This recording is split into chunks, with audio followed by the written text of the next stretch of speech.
Hello everybody, welcome back. Today as well we have got you another video. In this video I'll show you how you can send snaps from camera roll as a normal snap. But before that, please do make sure to like our video, subscribe our channel, and yes, without any further delay, let's get started. What you're going to be doing is go ahead and open up your Snapchat right over here, and then this is how the interface gonna look like. So now let's say you want to upload or send a snap from camera roll as a normal snap to somebody. You're going to go to the chat section first and you're going to choose whom you would like to send.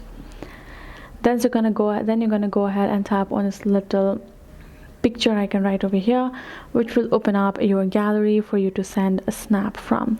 Once I've chosen a particular snap that you would like to send, so for example, let's say this is the one. Once chosen the picture, you're going to tap on this option of send right over here, and the snap has been shared to them as normal, as like a normal snap. And that is basically how it works.